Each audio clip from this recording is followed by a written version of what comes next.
Smart culture, mathematics.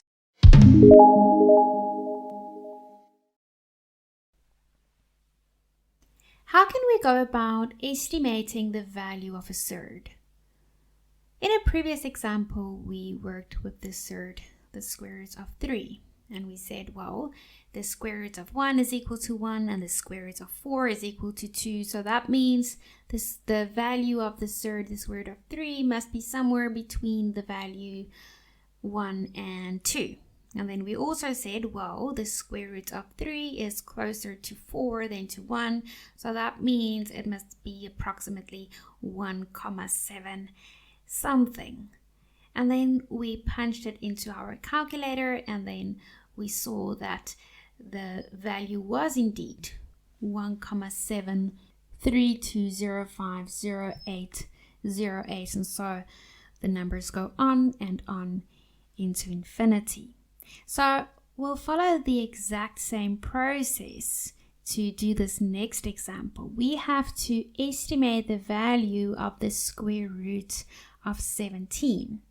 So let's think about the square root of 16. 16 is a perfect square. The square root of 16 is equal to 4. Let's plot that on our number line. And then we also have another number here, the square root of 25. That is equal to 5. 25 is also a perfect square. So here we have 4 and 5 on our number line. Now, if you take a look at the number 17, 17 is closer to the number 16 compared to the number 25. So that means it will lie closer to 4 than to 5 on the number line. So it will be very, very close to 4.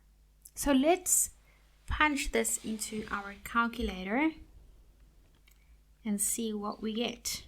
If you punch the square root of 17 into your calculator, you'll get 4.123, and so it goes on and on. You'll see that this is a non-recurring decimal. So this is then how you can go about estimating the value of a surd.